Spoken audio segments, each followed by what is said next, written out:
Hey there, thanks for stopping by our YouTube channel. You read that right, we are planning to sell our homestead, but don't worry, there's plenty more content to come on Kind Heart Homestead, so stick around and I'll explain what I mean. Thanks.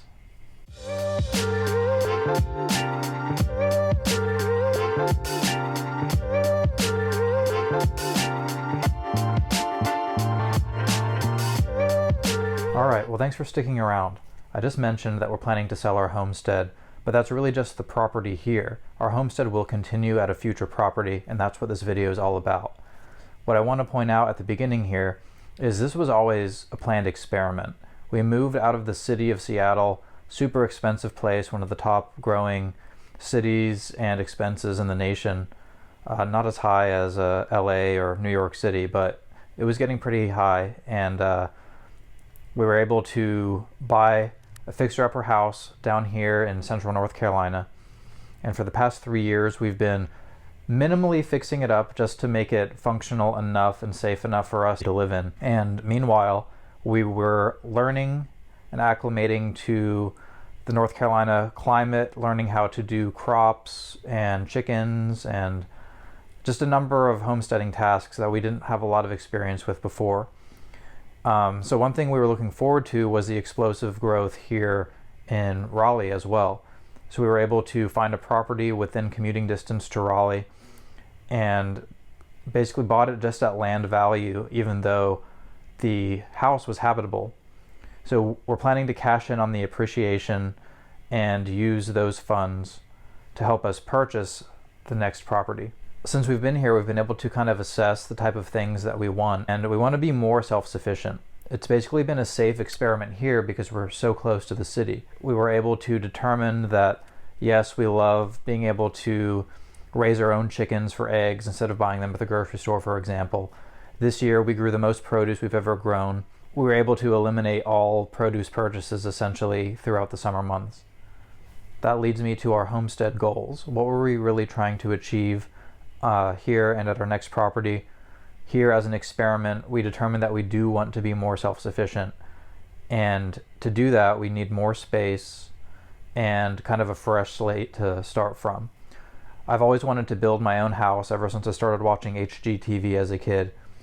Now that I study building codes, I have all the tools necessary to build something myself, and just the years that I've spent watching YouTube videos, I'm pretty confident that I'm able to do it myself.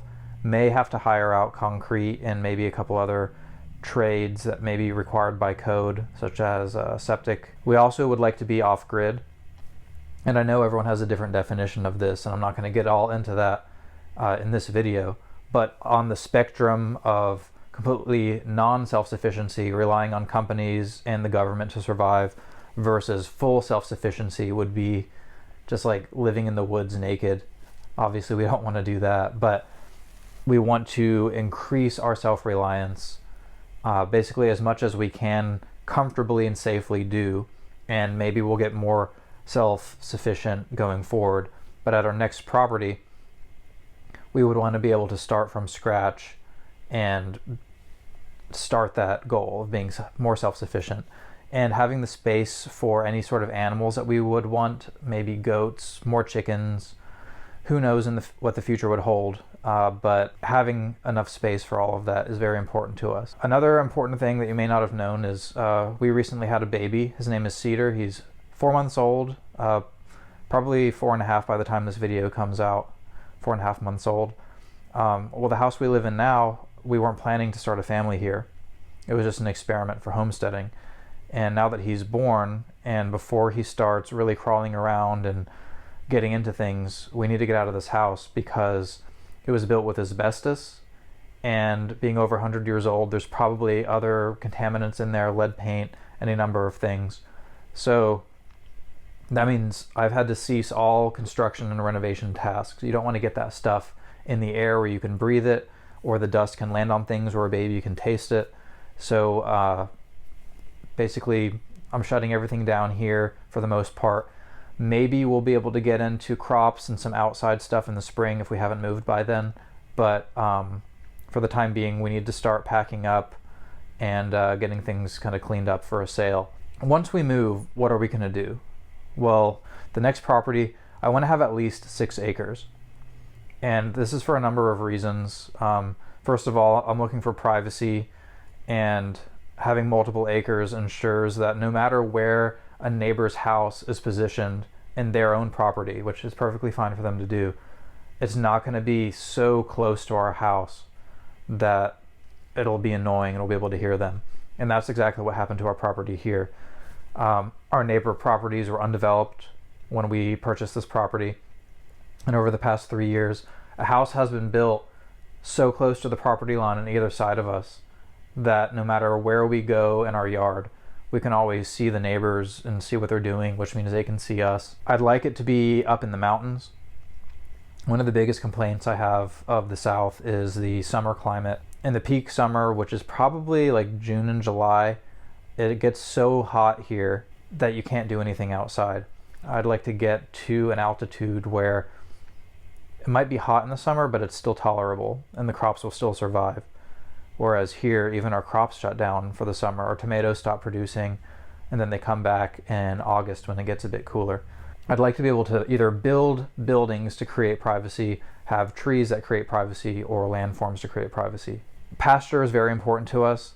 We can't have a fully wooded property, or else it would take us years with construction, heavy lifting equipment, demolition equipment, whatever you call it, to remove the trees and pull up the stumps and get everything planted and then finally get animals and things like that.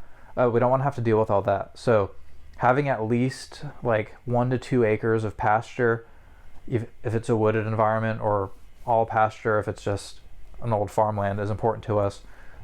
We need to be able to start the septic tank relatively soon, and I plan to do that myself if I'm allowed to. And I don't have a lot of experience, or actually I don't have any experience with those big pieces of equipment. So reducing the amount of effort, the amount of work I'd have to do there is pretty important.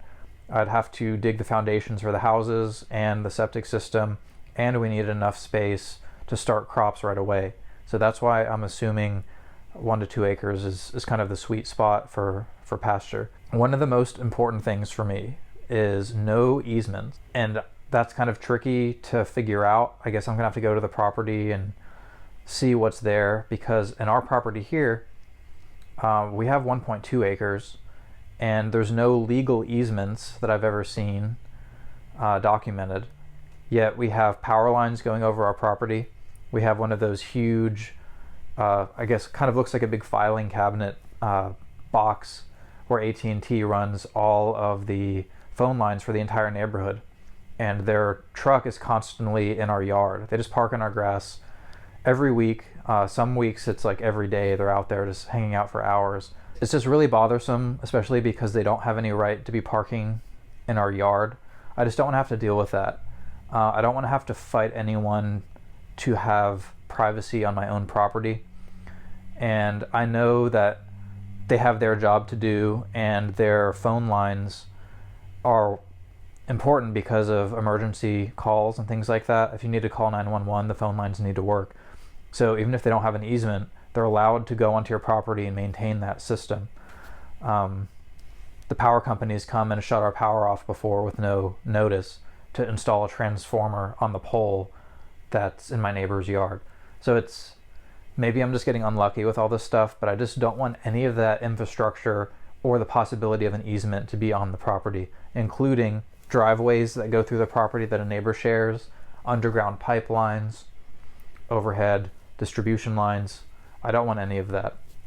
Another picky thing that I'm looking forward to is still being within like a 30-minute range of a home improvement store such as Lowe's or Home Depot.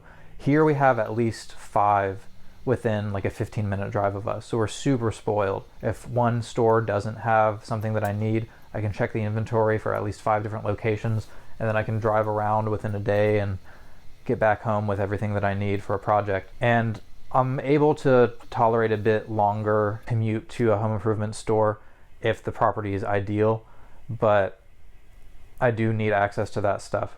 Another thing I'd really like is tourism. I don't want to be like inside of like a super busy tourist trap, but being along the route or off a route of something like the Appalachian Trail or the Blue Ridge Parkway, or close enough to an interstate where people would be going is important to me, because I want people to have a reason to come to our homestead besides just going to our homestead. I'd like them to be able to stop by on their way to somewhere else, or family or friends are visiting. I'd like them to have something to do without us just being so remote that we could discourage all travel. So that leads me to the building goals. I mentioned earlier that I'd like to build my own house. What my real goal is for the next property is to build a small house, maybe around 400 square feet, for us to live in, move into quickly. And then while we live in that house, have time to slowly build a much larger house, maybe 1,500 square feet or so. I want to build both myself, and I know that I build things very slowly. So that's why a smaller house, not uncomfortably small, but smaller than we're used to, is pretty important, just to speed things up. But then after we move into the larger house, the small house would become an Airbnb, and that explains why I want that kind of tourism traveling route, because we would be looking for the income generated by the Airbnb, and maybe we could have some workshops or something that might attract some other people directly to our homestead. But in general, I feel like people that might be staying on our property would have the goal of visiting somewhere else. I mentioned being in proximity to like Lowe's or Home Depot. I do plan to build at least the smaller house with all off-the-shelf materials as much as I can. I want it to be just easy accessible. I don't want to have to custom order specific things. I just want to get a bulk delivery, maybe from Lowe's or Home Depot, and then that's it. One interesting detail that I'm looking forward to with both house projects is I would like to make the buildings as efficient as I can while also being cost effective. I do want to use off-the-shelf parts, but I'm also studying different types of advanced framing techniques, perfect wall techniques, these different techniques that allow you to like reduce materials, but also make sure it's very tight, so there's no leaks, and that way insulation does its job perfectly, and you don't need to spend a lot of money or solar power, which would be our case for off-grid, on heating and cooling the house. So this is a kickoff video to a YouTube series that I'd like your feedback on. Let me know what you would like to see as far as planning for our next property. One thing I've been doing on my computer is I've been doing SketchUp drawings down to the last 2x4, essentially, of what our smaller house would look like, as well as a few designs for the larger house. But this series, I think I would start it out by focusing on maybe 4 or 5 different designs and drawings I have of the smaller house. Some people might consider this a tiny house. The 2018 residential code, I believe is what it's called, they adopted Appendix Q, which defines a tiny home as a house with 400 square feet of flooring. And they kind of give you some exceptions for kind of bending the rules for typical code.